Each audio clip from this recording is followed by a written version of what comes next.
In this video, I want to talk about what you can do to feel better after a string of disappointing dating experiences. Maybe you're feeling a little hopeless right now. Maybe you feel like you've just taken one too many knocks and it makes you want to throw in the towel altogether in your love life. Well, I'm going to give you 10 pieces of advice in this video that I have learned and accumulated over the years of doing this that I think are going to help you feel a little better over the time that it takes to watch this. I'm Matthew Hussey, by the way. If you're new to this channel, thank you for being here. I released this new book, Love Life, this year. If you haven't got it yet, grab a copy. And if you haven't yet tried Matthew AI and you want to ask me a specific question about your love life, go to askmh.com and give it a try. Okay, let's jump in. Firstly, I'm sorry. I'm sorry if you've been having a hard time in this area of your life. It is one of the most painful experiences when we want to find love and we can't seem to find it anywhere. Not only that, but it feels really, really difficult to even find a reason to hope. It feels like we've never been further from meeting the right person for us. And with every new knock, it just confirms this suspicion we have that it's never going to happen for us. So let's dive right into these 10 pieces of advice, this wisdom that I have discovered over the years for people going through this. The first one is to realize you are not alone. It can be a very isolating experience to feel like nothing's happening in our love life, or we keep getting heartbroken, we keep getting rejected. But the reality is we are in very good company if we're finding it challenging to meet our person. One of the most painful things about not meeting someone or struggling to meet someone is the story we end up telling ourselves about that situation. That I am not good enough, that I'm never going to find someone, that I'm not worthy, that it's easy for everyone else and hard for me.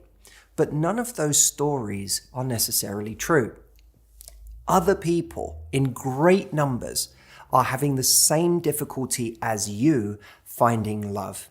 And when we recognize that, it doesn't take away one part of the difficulty, which is that we want to find love and we haven't found it. But it does take away that added sting that is, this is personal to me. When we depersonalize it, we lower the intensity of that pain. Number two, recognize that it's actually okay and normal for it to be hard to find love. We are looking for a roommate for the rest of our lives. This is not just finding a new friend where you can have a friend that's great in some ways, not in others, in the ways that that friend doesn't quite meet our needs or isn't right for multiple situations. You can go, well, I won't see that friend in this context. I'll find another friend for that. You can have many friends. But for those people who want a monogamous relationship, you can only have one partner. And when you have one partner, we naturally expect more from that partner than we do from any one of our friends. Now, we could take that too far sometimes. Esther Perel, in a recent interview with me, talked about the fact that she did think we took it too far, that we expect way too many things from one person that we should be getting from an entire community of friends and partners and family. But even with that logic in mind, we are likely to still expect more from this person that we're going to spend more time with than probably anyone else in our lives. So if it's hard, tell yourself that's normal. Number three, remember, you only need one. Even in a sea of disappointments, of rejections, of people who don't get you or you don't connect with, you only need one person who does get you, who does want a relationship. And when you find that person, none of the others will matter. It is this weird thing that when we are in the middle of a string of bad dates or heartbreaks with people who didn't want the same things we did, or coming off the back of a difficult relationship or a really wounding situation where someone has rejected us, it can feel like it all matters so much. But what's bizarre and wonderful is that the moment you meet the right person for you and it works, none of the rest of it matters at all. All of a sudden, all of these things that felt like they mattered so much completely dissolve. All that matters at that point is, oh, I found my person. So it's normal to feel like all of this matters so much, the heartbreaks, the disappointments, the rejections. But know that there is also for you likely to be a failure of perspective right now, where what you can't see is just how little any of this is going to matter when you meet the right person for you. Number 4, don't turn your current disappointments into a story about how amazing your ex was. This is a really easy trap to fall into. Every disappointing date makes your ex seem better and better. You start thinking about this person that maybe broke up with you a year ago or that it didn't work out with. And the story becomes more romantic all the time. Every time someone is disappointing, every time you don't connect with someone or you feel no chemistry or you go on a date and the person's just weird, you think, my ex was so great. This is normal, but it doesn't make it true. Just because you're in front of someone disappointing, it doesn't make your ex better than they really were. Connect to the ways that your ex was disappointing. Because I promise you, there were some important ways. Even if the ultimate way your ex was disappointing was that they left, that they didn't choose you. If you're telling yourself they were perfect except for the fact that they didn't choose me, well, then they weren't perfect. Your ideal person is the person that is sat in front of you, is wonderful, and chooses you. Here's what you need to remember. There is someone better for you coming. Don't allow yourself to be distracted from that future by letting the disappointing person in the present make you go back into your past. Number 5, when you're out there looking for love, don't compare someone new to history. When we meet someone for the first time, we are forming an initial impression based on knowing very little about them. And in the same way that we are doing our best to convey to them how great we are and what wonderful qualities we have, and some sense try to convey what an amazing partner we would be if they were to choose us, someone else is trying to do the same thing. They're trying to show us what kind of person they are in life, as a friend, as a partner, as a lover, as someone who can be relied on or trusted in. They're trying to give you a sense of their deeper qualities, which are very hard to communicate on date 1. It's a really terribly difficult exercise for both parties involved. And what happens when we're feeling frustrated in our love lives, when we're feeling a little hopeless and disappointed, we're very quick to compare this facade that we're seeing right now, not because someone's doing anything wrong, but they're just doing their best with their first impression, to an entire history that we have with somebody else. It's a bit like when we move somewhere and we meet a couple of new friends and we start to get to know people and we say, you know, they're great, but they're just not like my friends back home. Of course they're not. You don't have 20 years of history with these people. Your friends back home have been through ups and downs with you. You've got all these memories together. You've been through hard times together. You've shown up for each other in myriad situations. So there's no way that the new friend can compare with the history of the old friend. And the same is true in our love life. A brand new person coming into our life cannot compare with the history that we have had with an ex, even when that ex wasn't good for us.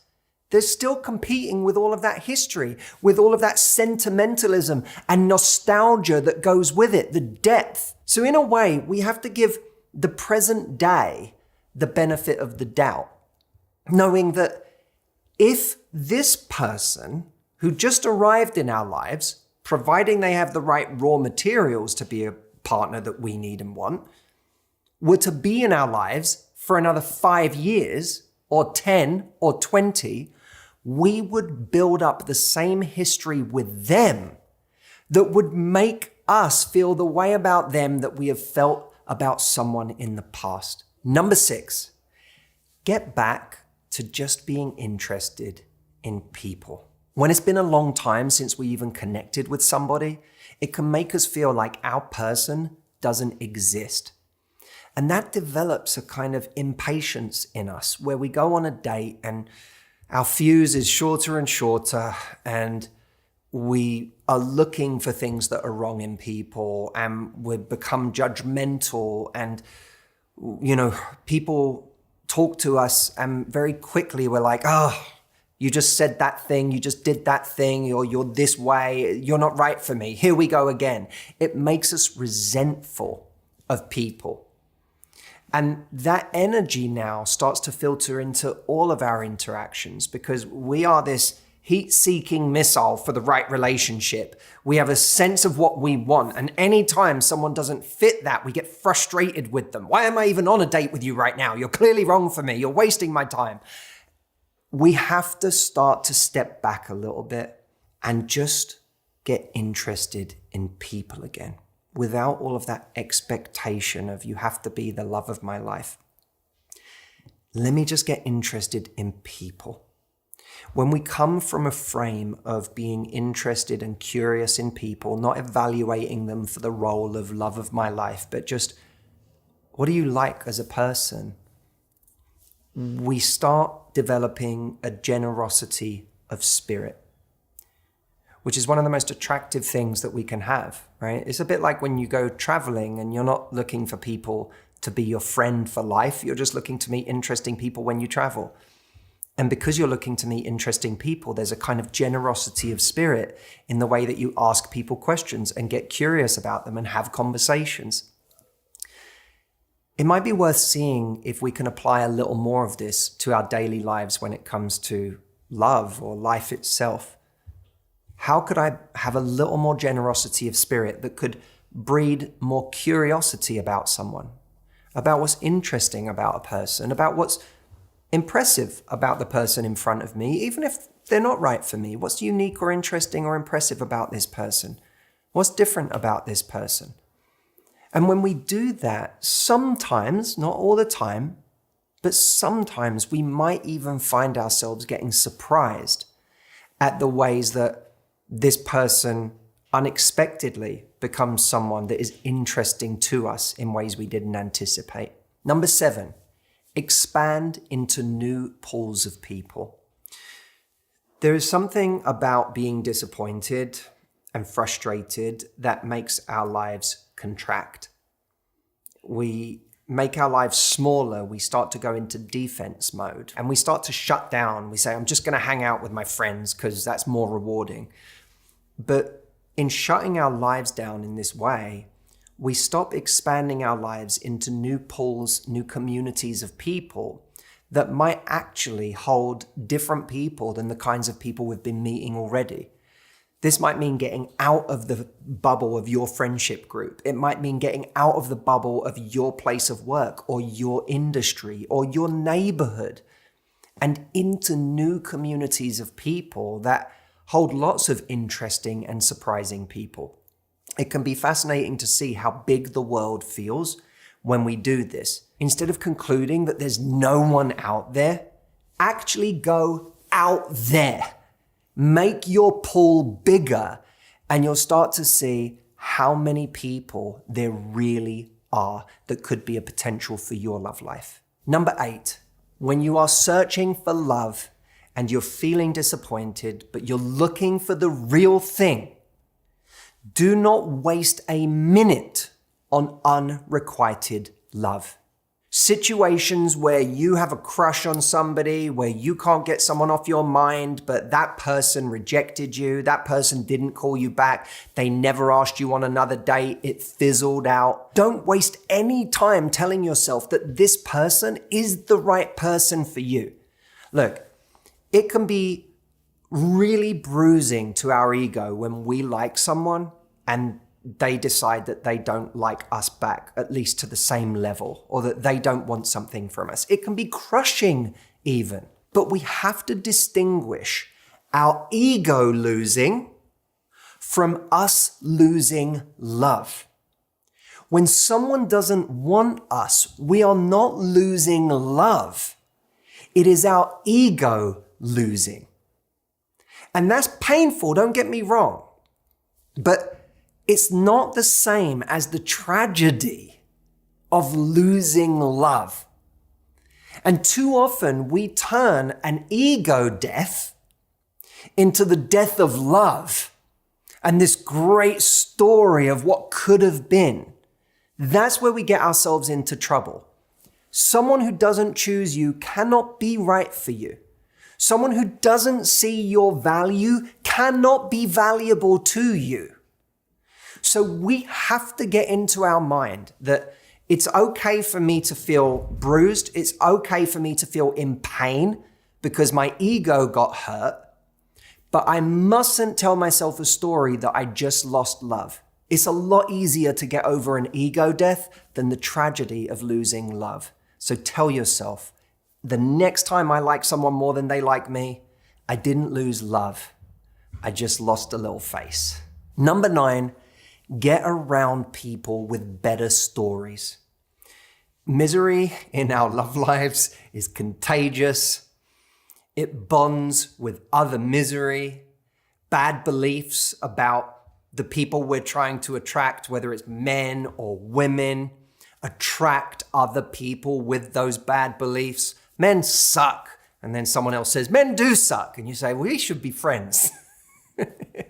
Right? When we are in that place of negativity and nothing works and everyone sucks, we get around other people like that. And all we hear is more horror stories. But remind yourself, you are not in the market for horror stories. You are in the market for love. And if you're in the market for love, you need to get around people who believe in it. You need to get around people who like men or who like women. You need to get around people who have a positive story to tell about it. In the same way that if you wanted to start a business, you don't want to be around a bunch of people who tell you it's horrible and you'll never stop working and it makes your life a misery. You want to get around people who actually find the joy in it. You want to get around people who actually get the appeal of it. The same with having kids. If you want to have kids but you're scared, don't get around a bunch of people who tell you it's the most awful experience in the world. Get around people who are like, this has given my life so much meaning, or I've never been more happy, or you know what? Yes, it's hard. Yes, there's sacrifice, but my God, is it worth it? You have to get around people who are telling the story that is productive for you to hear, because there is no one reality. It's not that the bad stories are untrue and the good stories aren't. There are true bad stories, true horror stories, true crime, Audrey. I have a wife who just watches true crime all the time. It's become the story of my life, is psychopaths and sociopaths. But that's a story for another time. There are bad stories that are real, but there are also good stories that are real. So the question for us becomes, which stories serve me more? Who do I need to put myself around for me to stay a believer in this process, to stay a believer in how powerful love and relationships and finding a great teammate can be? Who do I need to be around to still believe in men? Who do I need to be around to still believe in women? Too often in life, people fetishize the bad stories and they enjoy sitting around and talking about them with other people. But do we want the story or do we want love? If you want love, get around better stories. Before we move on to the final part of this video, number 10, I just want to say to everyone out there, I know that the holidays are upon us. I know what a painful and difficult time that is for so many people, especially the people that this video will speak to the most. The holidays are one of the most difficult times for people who are missing love in their lives, who feel lonely, who feel the pang of wanting something that they don't have or that they lost, or people who are in heartbreak. If that's you, I want to send my love to you right now. As a community, I want us to collectively love each other. Leave a loving comment in the comment section of this video for someone who needs it. And I also want to let you know that for anyone who needs emotional support over the holidays or to be able to go to someone for advice, MATHEW AI is the perfect place that you can go, because you literally have this voice that can speak to you. It will be my voice that can speak to you and help you when you're in a low moment. And the right words at the right time are magic. They can transform our day. So if you haven't tried it yet, go to askmh.com and give it a go. I promise you, if you haven't tried it yet, you really have no idea how much better this can make you feel. So go give it a try now. It's free to try out, so just check it out. All right, number 10. Remember that dating is just life. One of the things that we do when we want to find love is we almost start to see dating and looking for love as this compartmentalized part of our life that lives in a box. Like, I'm living my life most of the time and then I have to date. And it's a bit of a strange abstraction and an unnecessary one. It's a little bit like how people who are deep in the world of mindfulness, the real kind of masters in that area, will tell you that at a certain point, although it can be useful to build a ritual, a habit around meditating for a certain amount of time every day, you know, I meditate for 10 minutes a day, and when I'm in those 10 minutes, I'm meditating. They will say that at a certain point, that becomes a weird kind of abstraction, that actually meditation and your life are one and the same. That there's no moment in your life that can't be a meditation, whether it's doing the dishes or going to the gym or having a beautiful conversation with someone. Every moment is an opportunity for meditation. Meditation and life are one and the same.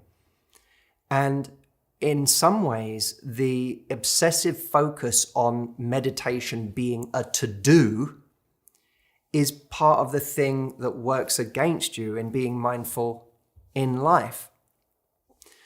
The same is true in our love life. All of life is an opportunity to approach our day through the lens of openness and curiosity and generosity of spirit towards other people, and a little bravery sprinkled in here and there, and talking to new people, and having a fun flirtation here and there, and just being open and being expansive, putting ourselves in new communities like I talked about. By doing this, we just create possibility. And that possibility isn't something that we say to ourselves, I'm not creating possibility anymore. The possibility is created by the way that we are, not just what we do. And when that possibility gets created, our only job is to be open and curious and to some extent brave enough to follow where it leads, to explore it. And if somewhere along the way, in that expansive and generous approach to life that you take, to adventures and experiences and people, you happen to come across someone who sees this wonderful, expansive person in front of them and wants to keep seeing them, then that will be an incredible bonus. That will mean you finding love as you're living your life. It won't be that you found love because you were obsessively dating. It will be that you found love because you were openly living. So don't separate dating from life. They can be one and the same. Thank you so much for watching this video. I hope that in the time we've spent together, if you were feeling a little devoid of hope at the beginning of this video, if you were feeling sensitive or bruised by the way that things have been going, or just feeling like you're over it, my hope is that this video can not only make you feel a bit better, but maybe just restore a bit of optimism and a bit of life. Leave me a comment, let me know what you thought, and thank you, as always, for spending some time with me. I'll see you next week.